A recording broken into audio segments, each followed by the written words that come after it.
watching now. Here are we. We are the Unnaturals.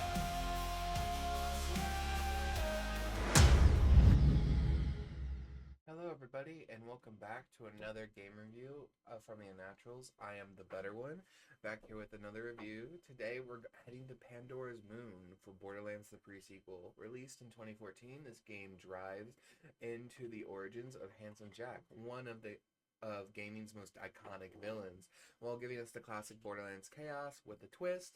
Let's jump into the pre-sequel to Borderlands 2 and see what it brings to the table. The pre-sequel takes place between Borderlands 1 and 2, showing Handsome Jack's rise to power.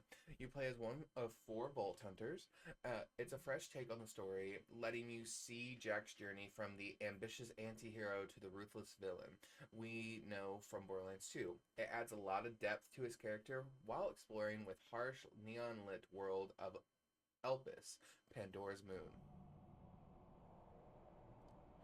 So, let's talk about the gameplay footage. One of the coolest new mechanics in the pre-sequel is the low-gravity environment everywhere you go.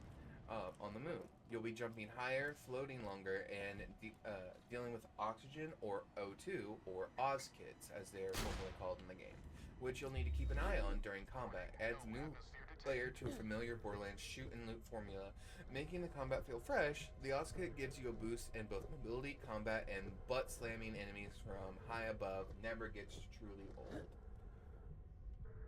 The pre-sequel has one of 4 playable characters, each with its own unique skill trees, abilities. There is Athena the Gladiator, which is currently the character that is being played on the screen. She has her awesome shield abilities, which she can basically Captain America throw her shield, and it can rapidly ricochet between multiple enemies and dealing damage. You have Wilhelm the Enforcer, which is cybernetics, and then you also have Alicia, the gunslinger, with her insane gunplay, and Claptrap, who's chaotic as one would expect, which each character feels distinct, and the skill trees allow you a lot of customization. And of course, it wouldn't be Borderlands without an insane variety of weapons, armor, shields, all of the fun stuff in between.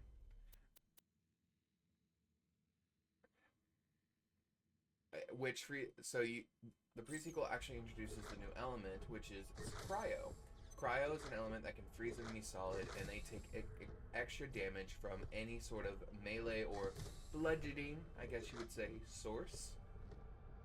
High energy weapon damage are added to the mix. With the sheer amount of loot you'll feel every fight feels rewarding, whether you're in sniper or prefer getting up and close with personal with shotguns. There's something for every role. But as fun as the pre-sequel is, it is not without its issues. The pacing can feel a bit off, especially the early parts of the game. It feels slow build up in some areas in Elpis, and the dungeons can feel repetitive, even without the dense humor and side missions from Borderlands 2. It sometimes feels like it's missing a little spark.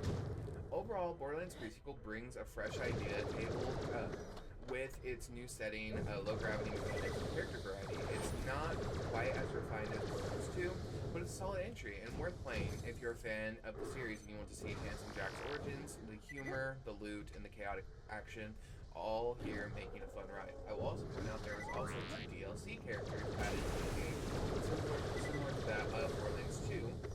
The DLC characters are Aurelia the Baroness with her ice regula, which hunts out and seeks enemies and freezes them constantly.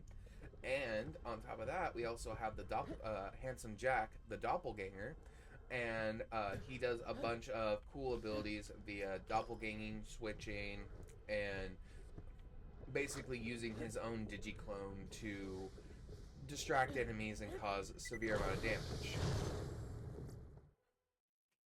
Thanks for watching this review. If you liked it, and hit that like button, subscribe for more gaming content, and let me know if you think about the pre-sequel in the comments below. Do you think it deserves more love? Until next time, keep looting and keep shooting, and as well, don't forget the butt slam. Have a nice day.